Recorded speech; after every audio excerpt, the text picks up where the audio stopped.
A few moments later. Hello नमस्कार, एक नई वीडियो में स्वागत है। सुमित सर से एक बार फिर से बात करने आ चुके हैं। सर ये बताओ, आजकल जैसे बाबाओं का दौर चल रहा है, जैसे हाथरस में घटना हुई, 100 से ज़्यादा लोग मर गए हैं, पता है आपको इसके बारे में? हाँ, उसके बारे में मुझे पता है। तो और ये वारदात हो गई, तो ये आजकल लोग ज़्यादा बाबाओं के पीछे क्यों भाग रहे हैं? देखो, ये हम ये नहीं कह सकते कि बाबाओं की कमी है। बाबा तो अंधविश्वास क्यों बढ़ता है? ये अंधविश्वास में पड़ जाते हैं लोग। हम तो सबसे ज़्यादा बड़ी कमी लोगों की मानते। मैं तो नहीं पढ़ा।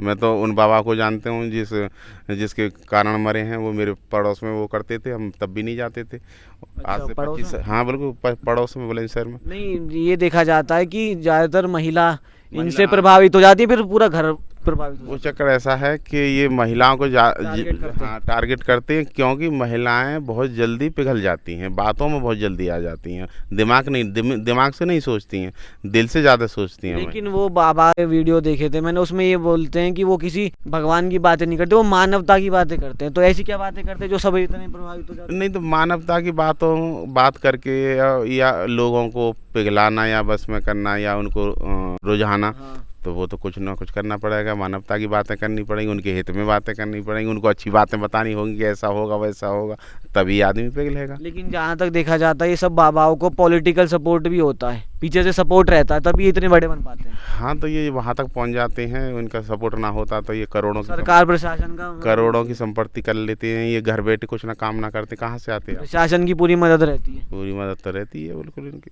तो ये क्या मतलब, इस तरह की अंधभक्ति बंद होनी नहीं तो चाहिए? बाबा का मतलब ये, संत का मतलब, संत की परिभाषा तो ये है कि संत बनो और रोटी मांग के खाओ, भिक्षा मांगो, खाओ। दुनिया से दूर होना चाहिए, मतलब दुनिया से दूर। सुख और सुख हाँ, सुख शांति। इनको लिए एसी चाहिए, गाड़ी चाहिए, मोबाइल फ़ोन चाहिए। इसका क्या मतलब है?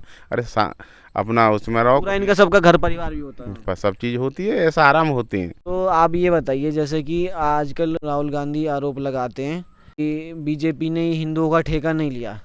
मैं भी हिंदू हूँ, तो आप क्या कहना चाहेंगे? मैं भी हिंदू हूँ, जैसे कि आप भी हिंदू हो, तो हाँ, हाँ, तो मतलब बीजेपी क्या, बीजेपी हिंदुओं की बात बीजेपी कर सकती है? नहीं, सब कर सकते हैं बात, सबको करनी चाहिए। और हिंदू, ये भारत देश हिंदू मन से होना चाहिए ना? हाँ, मन से होना चाहिए हिंदू। आज भारी दिखावे तो और हाँ, बात ये है कि भारत देश तो सभी का है।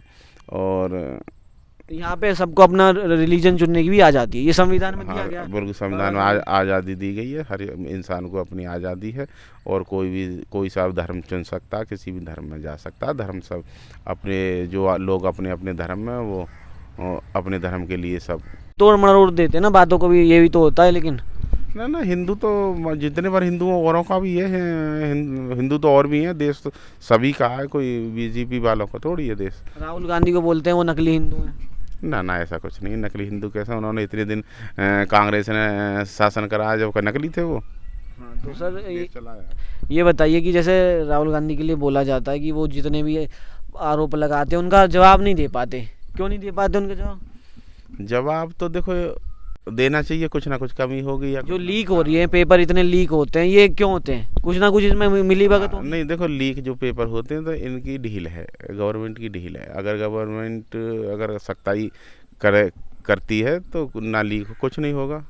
तो ये पेपर लीक आपको कैसे लगता है, कैसे रुकेंगे, कैसे रोकथाम होगी? नहीं, इसमें कड़ी से कड़ी कार्रवाई की जाए क्या? और इस पे कानून तो लाए वैसे अभी। हाँ, कानून लाएं और इस पर कड़ी लाए हैं, इसमें सजा का प्रावधान हाँ, है। कोई सजा का प्रावधान ऐसा हो जिससे लोग डर जाए, उसके बारे में सोचें। नहीं, ये जो बुलडोजर एक्शन है, ये तो बस टेम्परेरी सोल्यूशन है ना, बुलडोजर एक्शन जो हाँ, ये तो टेम्परेरी है। इसके लिखित में कोई बस ऐसा होना- एक दिन का होता है। ये तो बुलडोजर चला दिया, हाँ। उनके घर तोड़ दिए। क्या लगता है इससे कुछ काम होता है? न चला देने से कुछ कोई इंसाफ मिलता कोई स्थायी ऐसा सॉल्यूशन होना बंदोबस्त चाहिए, नहीं। बंदोबस्त होना चाहिए स्थायी, जिससे ये उसकी तरफ सोचे भी ना, लीक करने की तरफ कोई भी आदमी। और लीक ना होना चाहिए कोई भी परीक्षा। तो आजीवन कारावास की भी इसमें सजा दी हाँ, है। सजा कड़ी से कड़ी होनी चाहिए। बहुत जुर्माने की है। हाँ, जुर्माना होना चाहिए, कड़ी से कड़ी सजा हो।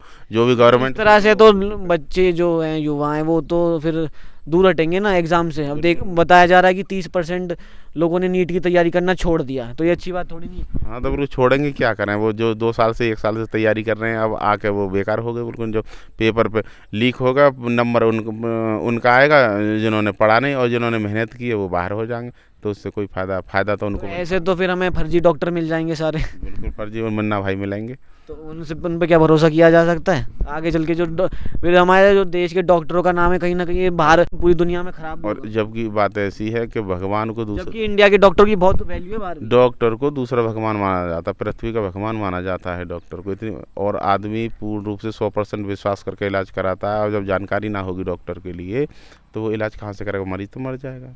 तो लेकिन बोला तो ये जाता है ना कि ये जो पेपर माफिया हैं ये तो मतलब सेटिंग इनकी पहले से होती है, सरकार इसकी इसमें कोई गलती नहीं है, सरकार तो निष्पक्ष होकर जांच कराती है और नतीजा देती है फिर। हाँ ना, देखो पहले से हो या बाद में हो सेटिंग, कैसे भी सेटिंग कहीं ना कहीं तो होती 20-20 लाख 30-30 लाख रुपए। हाँ ना, सेटिंग तो कहीं ना कहीं होती है, तभी लीक होता है, लेकिन ऐसा नहीं होना चाहिए। सरकार को लेकिन जो भ्रष्टाचार करके लग जाता है, मान लो इसमें नौकरी, फिर वो आगे भी भ्रष्टाचार ही करेगा वो लड़का या वो तो बच्चा। हमेशा भ्रष्टाचार करेगा वहाँ तक जहाँ तक नौकरी लगेगी। क्योंकि उसको ये रहेगा कि मैं कैसे अपने जो मेरे रुपए खर्च हुए उनकी आपूर्ति कर लूं। बिल्कुल बिल्कुल, और आपूर्ति कैसे हो? उस पर आता तो कुछ है नहीं, जब यही वो बिना पैसे से पास हुआ बिना पढ़े, तो उस पर आता तो है नहीं, वहाँ तक भी वो नौकरी भी बिना उसके ऐसे ही लगाएगा, पैसे की वो पूर्ति करेगा पहले। पैसे, और फिर जब नौकरी लग जाएगी तो वो पैसों की पूर्ति करेगा, अनाप शनाप पैसे लेगा जनता से, वो भरपाई करेगा उसकी।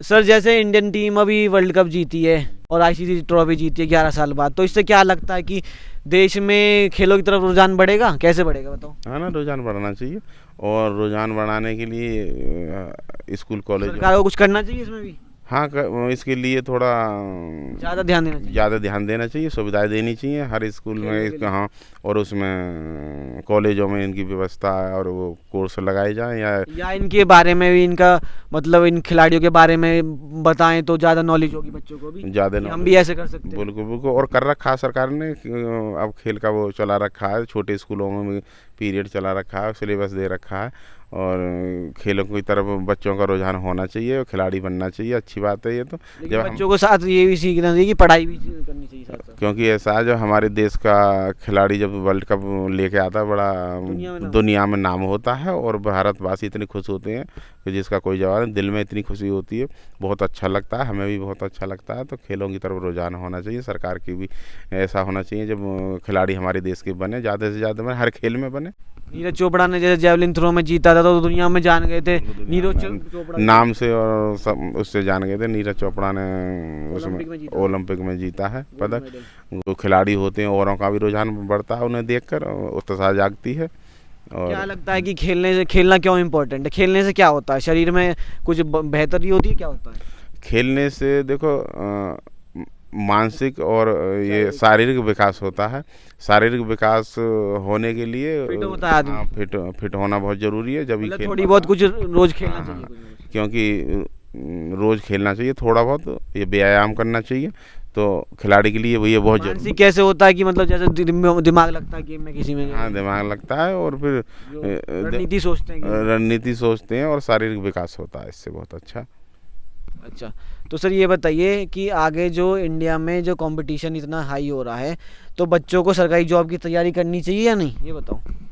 नहीं, देखो सरकारी जॉब भी लगती हैं, लग रही हैं, करेंगे भी, तैयारी कर रहे हैं, और ये तो सब चलता ही रहेगा। सक्सेस रेट बहुत कम है ऐसे बोला जाता है, तो ये अच्छा है या सरकारी नौकरी करना अच्छा है, या फिर प्राइवेट जॉब कर लें, या फिर विदेश में जाके ऑप्शन ढूंढें? नहीं, तो सभी लोग नहीं कर सकते ना, जो इसके अपने आप में सक्षम होते हैं, पैसे से सक्षम होते हैं, विदेश भी चले जाते हैं, अपना बिजनेस कर लेते हैं। लेकिन जो मध्यम परिवार के और गरीब परिवार के होते हैं, वो तो बेचारे मजदूरी करेंगे फिर। लेकिन सरकारी नौकरी का एक ठप्पा सा लगा देता ना समाज। उनके लिए तो सरकारी नौकरी बहुत ज़रूरी है। और जो कई साल इसमें अपने वेस्ट करता, फिर फेल हो जाता, तो वो जिंदगी भर उसको मलाल भी रहता है। 4-6 साल जब तैयारी करता है स्टूडेंट, और वो जब फेल हो जाता है, बच्चा सेलेक्ट नहीं होता, तो उसे जीवन भर मलाल रहता है इस बात का। मोटिवेशन रहती है, डीमोटिवेटेड हो जाता है, और मानसिकता से भी वो पीड़ित रहता है पूरी जीवन भर, क्योंकि मैंने तैयारी भी करी, पेपर लीक हुए, मेरा नंबर नहीं आया, ये हुआ वो हुआ। तो इसलिए थोड़ा इस पर सख्ताई करी जाए सरकार के लिए। लेकिन क्रेज तो इस टाइम देखा जा रहा है कम होता जा रहा है, क्योंकि प्राइवेटाइजेशन हो रहा है, देखा जा रहा है इंडिया में प्राइवेटाइजेशन बढ़ता जा रहा है। हाँ ना, इसको थोड़ा सरकार को देखना चाहिए। क्या लगता है आपको, आगे जाके टीचर सरकारी बनेंगे, या उन्हें भी आगे जाकर फिर कॉन्ट्रैक्चुअल बेसिस पर रखा जाएगा? हाँ तो सुनने में तो यही आ रहा है जी कि कॉन्ट्रैक्ट बेस पे रखा जाएगा। ये सरकारी टीचरों को भी? हाँ सरकारी स्कूलों में? बिल्कुल सरकारी स्कूलों में भी। मतलब बंद कर दिया जाएगा बिल्कुल हाँ, एग्जाम? बंद कर दिया, इसका ठेका दे दिया जाएगा और वो अपना कॉन्ट्रैक्ट बेस में रखेंगे, सैलरी कम कर दी तो फिर जाएगी। इस तरह से तो वो फिर मन मार के पढ़ाई करेंगे या फिर कुछ कोताही करेंगे? बिल्कुल बिल्कुल, जबकि ऐसा ना होना चाहिए। कुछ मतलब थोड़ा बहुत तो आनी चाहिए। बिल्कुल बिल्कुल, और सरकार को ऐसा ना करना चाहिए, क्योंकि सबसे मेन जो चीज़ है वो शिक्षा है। शिक्षा के बारे में तो बिल्कुल हाँ ढील नहीं होनी चाहिए। हाँ, जो मतलब शिक्षा अच्छे से मिल गई तो फिर मतलब हर क्षेत्र में स्टूडेंट बच्चा जा सकता है, जो शिक्षा अच्छी मिलेगी तो शुरू से उसे कुछ भी चुन सकता है। अच्छा हाँ, मतलब गरीब और अमीर में भेदभाव नहीं करती भेदभाव, हाँ कोई शिक्षा एक ऐसी चीज़ है ना गरीब देखती ना अमीर देखती, और राइट टू एजुकेशन सबका अधिकार है। बिल्कुल सबका अधिकार है। गरीब का बच्चा भी आईएएस बनना चाहिए और अमीर का भी बनना चाहिए आईएएस डॉक्टर।